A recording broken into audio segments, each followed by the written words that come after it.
everyone, welcome to GameGorgon. My name's Indigo, and we have a special guest today. I'm Eric Campbell. Eric is going to be playing Geist with us. Why don't you give us a little bit more details about when, who's all involved, and then let's talk about what Geist even is. So the game is going to be coming on October 18th is when we're going to be showing it. That'll be our first game session.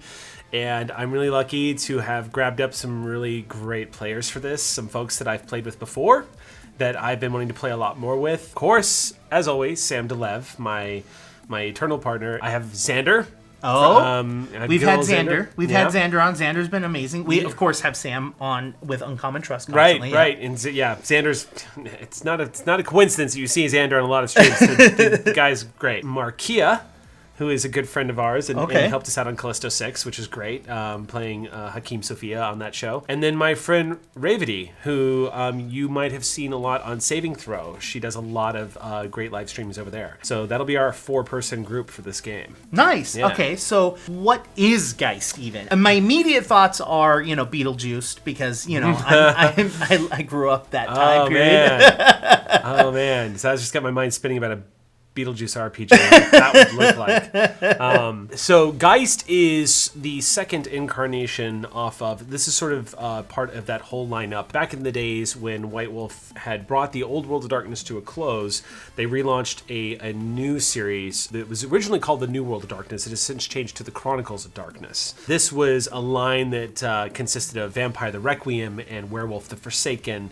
and Changeling the Lost, which is a particular favorite of mine. Geist is sort of their next incarnation. It's not a successor in any way, just like Vampire Requiem and all that. It is the next incarnation of Wraith. Wraith was a very dark, very brutal game of death, darkness, and death. Maybe a little bit more darkness too. But people's souls are used for currency. It got pretty bleak. What I was attracted to is the fact that when they rebooted the series, their new ghost story was called Geist, and it took a completely new direction with how the game manifests for the players. In the old World of Darkness, Wraith was a game where you wake up dead and you're in the underworld and you're a ghost, and you, from the moment you are created as a ghost, you are fleeing danger, because the underworld is just a terrible, terrible place. The essence of Geist is that you are playing a character who died. And at the moment of death, as you were crossing over, something stopped you and said, if you take me back with you, I will give you a second chance. I'll bring you back, but you have to bring me with you. And you agreed. It's called the bargain. You should not have come back, but you did. So they sort of say it's a miracle that you came back, but what's happened is there is now a Geist that is literally wrapped around your soul. Okay. At its core, it is a ghost story. But it is such a dynamic game that it's hard to say, yeah, this is just a ghost story. At its core, Geist is a game about second chances, and it's a game about hope, and it's a game about life, which is a juxtaposition against this dark, deathy game. And that's one of the things I liked about the new Chronicles of Darkness is they're very focused on theme. When they are published, they visit theme in the front of the books, and Geist specifically talks about how this game is actually about hope and life. I'm sold. I want to know more about how a ghost story is told with emphasis on that. You've driven to this because it's a very interesting storytelling aspect. You've got a great cast for this. How does the game even work, though? It's not just a bunch of people trying to tell a story. There is actual, dice rolling mechanics, right? There's rule sets. Yes. So it does follow a very familiar system if you are familiar with Old World or New World of Darkness. I shouldn't even call it the New World of Darkness. It's the Old World of Darkness and then the current World of Darkness. But they all use a very similar system, which is D10s. Okay. So it's D10s, and if you roll an 8, 9, or 10, that's a success on a D10. Successes can scale, so if it's a difficult roll, I might say you need 3 successes for this. Oh, okay. So you roll your dice pool, and everything that's 8, 9, or 10 is going to count. 10s do explode in this game, which is really handy. Critical failures, I am excited to say, I love the way that they did it in this game, because critical failures are not necessarily as easy as just in the old days. If you rolled a dice pool and got 1s and no successes, you botch. But in this one, the only time you can botch is if you only have a chance die. I have no dice pool, but I'm going to try to do this anyway. So it's 1d10, and if you roll a 1, you borked it. It really is supposed to help empower the storyteller and I appreciate that. Yeah. We're doing this is October. This is clearly Spooky Scary Skeletons. Yeah. That only leaves us a little bit of time. How long is this session, or how long are we going to go? Yeah, so that's a good question. We have some big plans, and, but in order to enact those plans, we just wanted to run a game for Halloween. Between now and like all the other projects that we're trying to put together, why don't we tell a ghost story? Because October's here. Yeah. It's like, let's do it. So right now we're looking at probably 6 games. Okay. Like a 6-game arc. And see where it goes from there. But we're settled on 6 games right now for Geist. It's our chance to sort of play an RPG that Sam and I have talked about a bunch.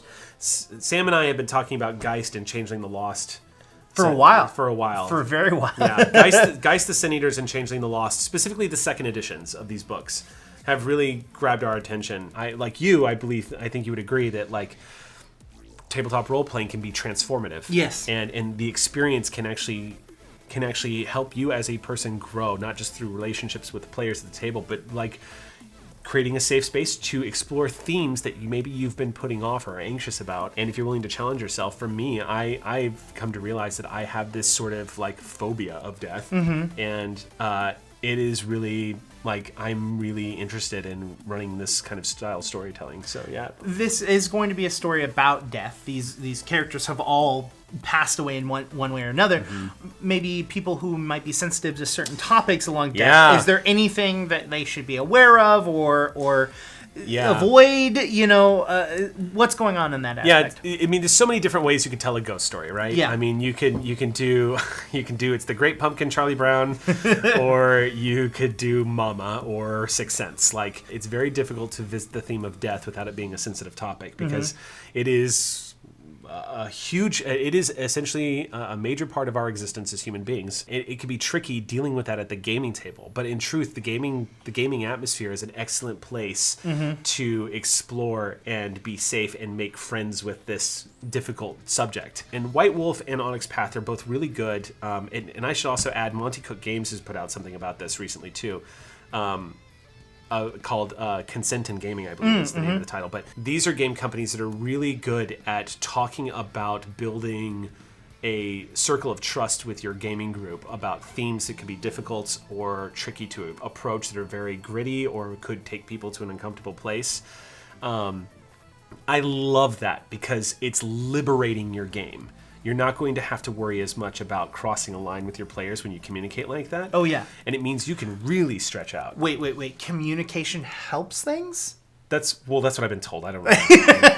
I'm with you on that 100%. Like, a lot of the shows that we have, there are topics that have been breached on shows that people are like, whoa, was not expecting the show to go in that direction. It's very difficult because it's like you as a storyteller, you plan on taking a story in a specific direction and you can navigate around certain things, but your players will sometimes take you into a place that you weren't expecting. Yes. And so making sure that everyone understands and everyone has talked about these topics and understand that these are some things that I don't want to go towards. I want to avoid this because I understand that this is a thing that's going on at this table. So I need to be more creative of what's going on. Yes, you don't lose anything. No, it has nothing to do with losing. It has to do with creativity. You don't lose it. So I've had a player at the table that's like, hey, listen, whatever happens, I just don't want any harm to come to animals. I'm never going to presume to tell people how to play their games. Like, do whatever you want to do with your group. I am, however, an advocate for people who want to create a space to allow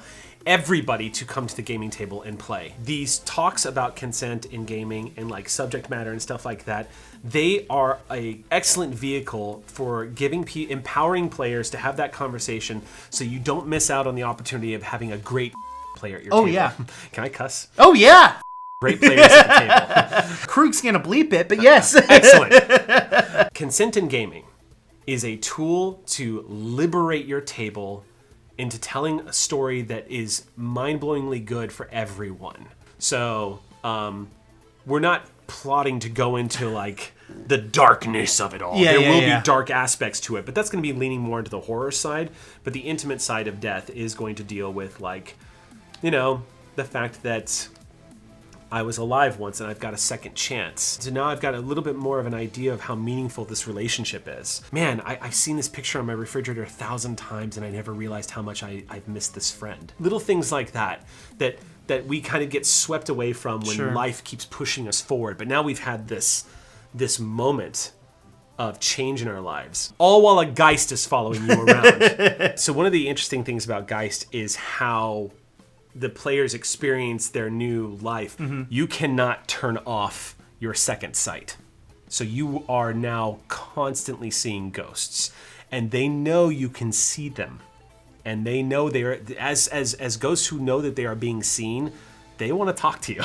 Yeah. They need help. Essentially, at the core of Geist, one of the ways that you are, one of the things, the goals as a character that you are building towards is the fact that your Geist and you have a synergy. You have to learn about each other. You've created this bond through the transition of life into death. Now you kind of have to learn a little bit more about your Geist, because your Geist does not know how they die. They're more powerful than a ghost. In fact, as the book likes to say, it's a little more accurate to call them a small death god. In order to interact with this new life and the fact that you can see into what's called twilight, which is the world around us where the dead move and are unseen. Very Sixth Sense in that regard. Your Geist is constantly there. You need to learn what it is to come to peace with this Geist together, and you need to learn how to live your life without ignoring the fact that you have one foot in the underworld. Sin Eaters is essentially what you are as a player. You are a Sin Eater. Your Geist doesn't have really doesn't know how they died. It doesn't really know who they were. They have what's called remembrances, and the closer you synergize, the more you synergize with your Geist, the more access you have to those remembrances. If you can help a Geist resolve its anchors as to why it's here, if your synergy level gets that high, you theoretically could also resolve Its issues. your issues. No one knows what happens when that happens. Okay. Does that mean you die? Or does it mean you get a second chance? Like, have you earned your second chance and the Geist leaves and is put to rest? No one actually really knows. And the game kind of deliberately leaves that vague. Getting those kind of memories and becoming synergized with, your Geist, is that a mechanical thing? Or is It that... is. Okay, so there is, things players can do to get... But there's narrative incentive for it. When you begin at synergy level 1. It goes up to 10. At synergy level 1, it's hard to read what your Geist wants. And so the two of you have it's in the book, it's called coercive. If the Geist wants you to do something or you want the Geist to do something, it's a negotiation. Like, you are trying to figure each other the hell out. It's like two new roommates, essentially. The only problem is the Geist is such an emotional being. Sometimes it doesn't necessarily know exactly what it needs. It'll get frustrated with you, and you will get frustrated with it. And So it's a toddler.